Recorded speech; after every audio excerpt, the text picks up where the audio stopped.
보지 못하고 믿는 자들이 복되다. 보지 못하고 믿는 자들이 복되다라는 제목으로 말씀 전하겠습니다. 오늘 본문 말씀은 예수님의 부활을 의심하는 도마가 신앙 고백을 하는 그런 내용을 이루고 있습니다. 사도 요한은 도마에 대한 특별한 관심을 보이고 있는데 요한복음 11장 16절 말씀에서는 예수를 위해서 죽으러 가자는 예수를 향한 충정 어린 말을 한자로 묘사되고 있습니다. 예수님께서 유대에 계실 때에 초자연적인 그러한 역사로서 많은 사람이 예수님을 믿게 되었을 때 유대인들이 돌로 쳐서 예수님을 죽이려고 합니다.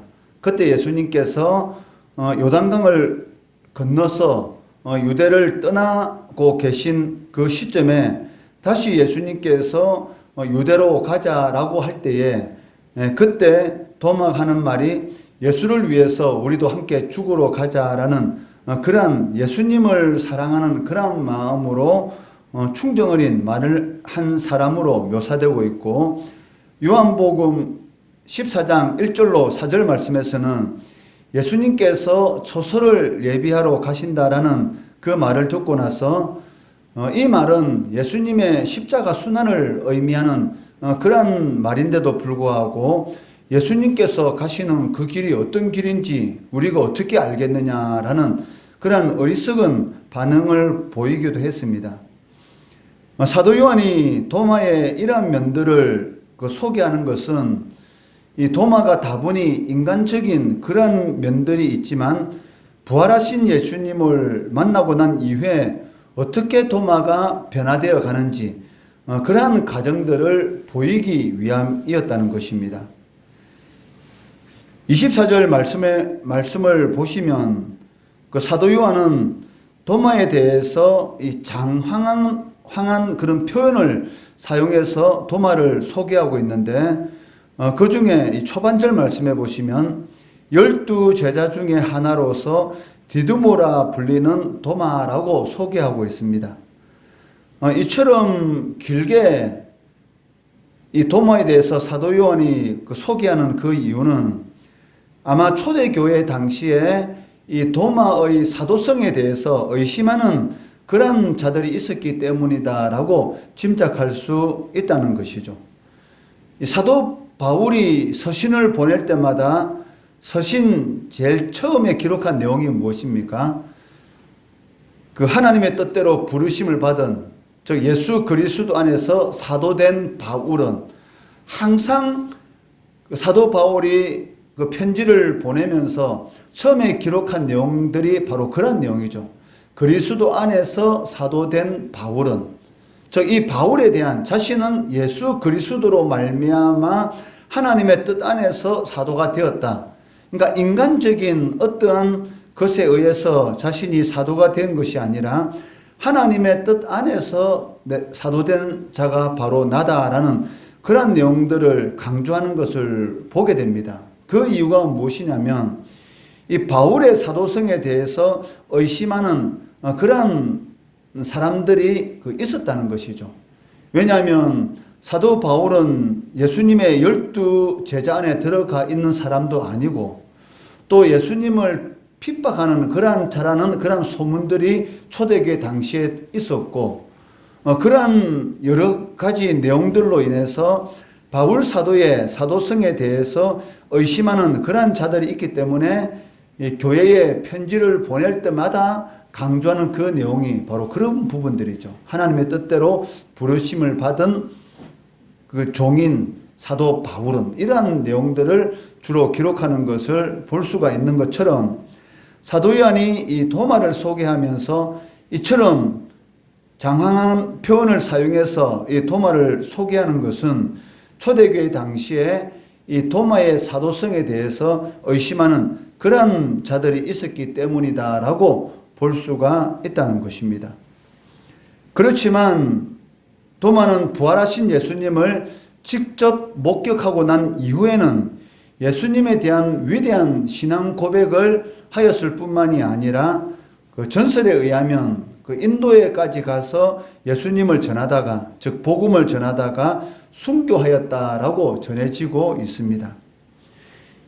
이처럼 한때는 그 의심 많은 자로서 예수님의 제자의 반열에 끼는 것조차 어떻게 보면 부끄러운 사람이었습니다. 그렇지만 부활하신 예수님을 만나고 난 이후에는 변화된 예수님의 제자로서 충성된 삶을 살다가 십자가에 못 박혀 충성된 삶을 살다가 순교한 그러한 인물이다라고 할 수가 있다는 것입니다. 사실 예수님의 부활을 의심하는 자는 그 도마만이 아니었습니다. 누가복음 24장 11절 말씀에 의하면 처음 예수님의 부활의 소식을 들은 사도들도 대부분 믿지 않았고, 마태복음 28장 17절 말씀해 보시면 예수님이 성천하는 그 순간에까지 예수님의 부활을 의심하는 자들도 있었을 정도로 그만큼 예수님의 이 부활 사건은 인간들에게 있어서, 즉 사람들에 있어서는 충격적인 그러한 일이다라고 볼 수가 있다는 것이죠. 마태복음 28장 17절 말씀해 보시면 예수를 배웠고 경배하나 아직도 의심하는 사람들이 있더라라고 기록하고 있습니다. 이 자리가 어떤 자리입니까? 바로 예수님이 이제 감람산에서 성천하는 그러한 직전에 있는 그 순간인데도 불구하고 그 예수님의 이 부활에 대해서 예수님을 보고 경배는 하지만 진짜 예수님인지 이 영으로만 부활하신 예수님인지 아니면 육신과 함께 부활하신 예수님인지 그러한 부분에 대해서 아직도 의심하는 그러한 예수님을 믿는 제자들이 있었다라고 기록하고 있다는 것입니다. 또한 제자들이 그 예수님의 시신을 훔쳐갔다라는 그러한 소문이 그 당시 있었기 때문에 아마 이러한 소문들에 의해서도 아마 예수님의 부활에 대해서 의심하는 그러한 그 사람들이 아마 있었을 것입니다. 이러한 상황에서 사도 요한은 공간복음에는 기록되지 않은 그 예수님의 부활에 대해서 의심하는 이 도마의 내용을 자세히 기록한 그 이유가 무엇이겠습니까? 예수님의 이 육신의 부활은 실제적인 역사적인 사실이라는 것, 그것을 강조하고 싶었고, 또 예수님의 부활은 영으로서만의 부활이 아니라 육신도 함께 부활했다. 즉 창자국과 못자국을 그대로 지니고 있는, 즉 육신의 부활이 함께 하신 그러한 몸을 지니고 계셨다라는 것을 분명하게 제시하기 위한 그런 목적도 가지고 있었다는 것입니다. 일주일이 지난 후에 예수님께서는 다시 제자들이 모여 있는 곳에 나타나셨습니다. 26절에 보시면 여드레를 지나서 제자들이 다시 집안에 있을 때에 도마도 함께 있고 문들이 닫혔는데 예수께서 오사 가운데 서서 이르시되 너희에게 평강이 있을지어다 라고 말씀하고 계십니다. 우리 한글 성경에는 그 여드레, 즉 8일이라고 기록하고 있지만 그 예수님께서 처음 나타나신 그 주일, 그러니까 주일로부터 다시 그 7일이 지난 다시 주일 된 날을 가리키고 있습니다. 즉 만 7일, 그러니까 그 첫째 날을 합해서 그 8일이라고 기록하고 있기 때문에 만 7일, 그 다음 일주일이 지난 주일을 의미하고 있다는 것입니다.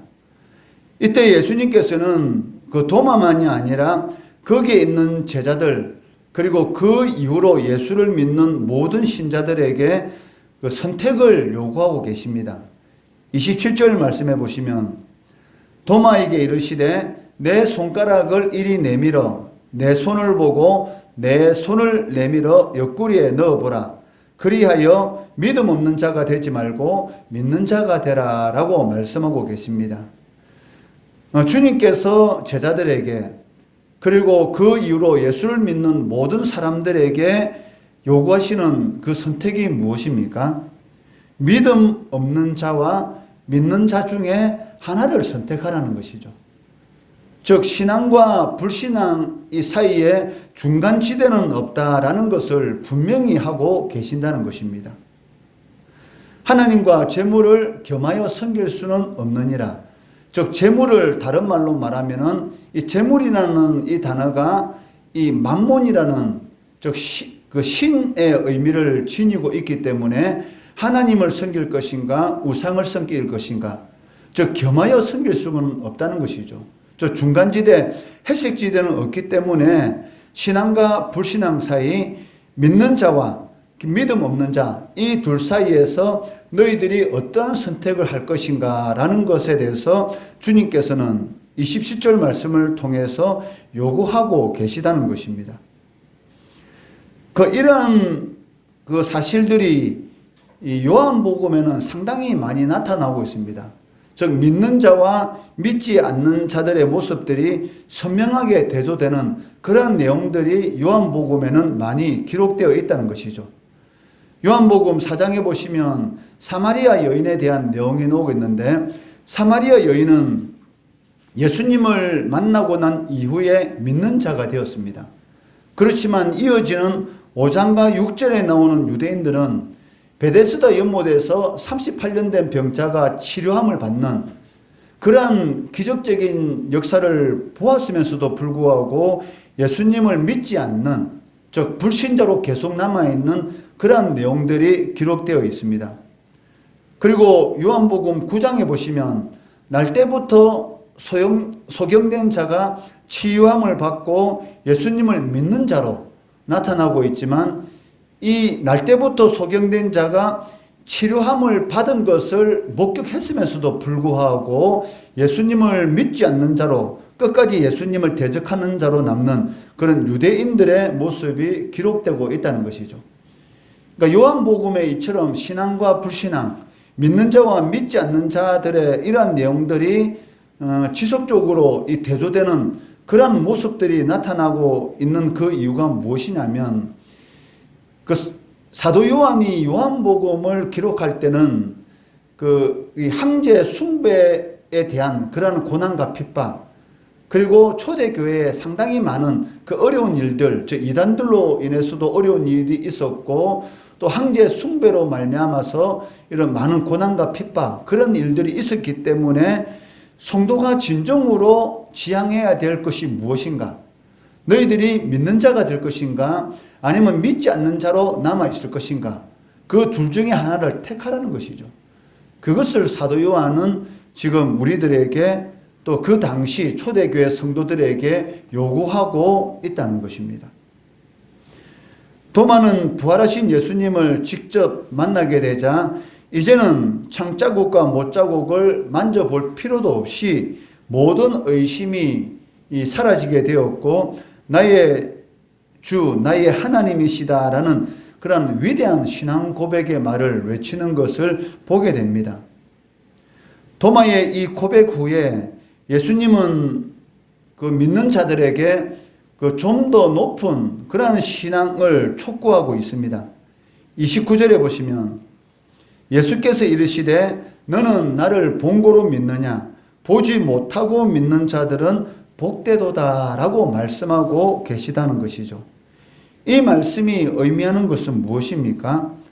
그 도마뿐만이 아니라 그 예수님의 다른 제자들도 부활하신 예수님을 직접 눈으로 보기 전까지는 예수님의 부활에 대해서 사실은 확실한 그런 믿음을 가지고 있지 않았습니다. 예수님께서 부활하신 그런 모습을 직접 보고 난 이후에야 예수님께서 영과 육으로 부활하셨구나라는 것을 믿게 되었던 것이지 예수님이 부활하셨다는 그런 말을 듣고 빈 무덤을 보았으면서도 불구하고 실질적으로는 예수님을 확실히 이 부활한 그 사건에 대해서는 믿지 못하고 있었던 것이죠. 그렇지만 예수님이 성천하시고 난 이후에 예수님을 믿는 사람들은 예수님을 보지 못했습니다. 그런데도 불구하고 예수님이 부활하셨다는 그러한 사실들을 믿는 자들이라는 것이죠. 그렇다면 그러니까 어떤 자들이 진정으로 복된 자들인가? 지금 예수님께서 제자들에게 하시는 말씀이 진정으로 복된 자들은 어떤 자들인가? 즉 예수님의 말씀에 근거해서 보면은 예수님이 살아계실 그 당시에 있는 자들이 복된 자들이 아니고 예수님이 성천한 이후에 태어나서 예수님을 믿는 자들, 즉 지금 우리들도 해당되죠. 우리가 예수님을 직접 본 것도 아니고 예수님의 말씀을 직접 들은 것도 아닙니다. 그런데도 불구하고 예수님의 부활에 대해서 우리는 믿고 있다는 것이죠. 즉 이러한 자들, 즉 지금 예수님과 함께 동시대에 살지 못했지만 예수님의 부활하심을 보지 못했다 할지라도 예수님의 부활하심을 말씀에 근거해서 믿는 자들, 그러한 자들이 가장 복되다라고 말씀하고 있다는 것이죠. 즉 이 자리에 있는 우리들, 그리고 오늘날 이 시대에 예수님의 부활을 믿는 그런 모든 사람들이 가장 복 있는 사람이다라고 예수님께서는 말씀하고 계신다는 것입니다. 이것이 바로 하나님의 가장 큰 은혜입니다. 어떻게 보지 못하고 그것이 믿어집니까?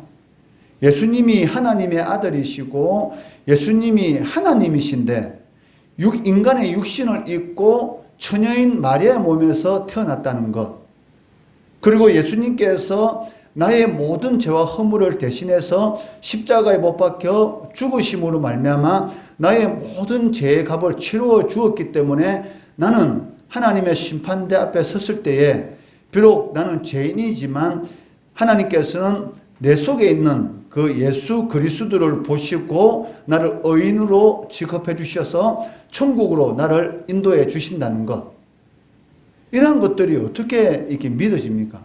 이거는 사실은 불가능한 것이죠. 아무리 강압적으로 믿으라 할지라도 믿어지지가 않습니다. 그런데도 불구하고 바로 이러한 내용들이 믿어진다는 것, 이거 자체가 기적인 것이고 이러한 믿음을 소유하고 있는 사람들만큼 가장 복 있는 사람은 없다라고 주님께서는 말씀하고 있다는 것이죠. 주님께서 우리들에게 요구하시는 것이 무엇입니까? 믿는 자의 자리에 설 것인가?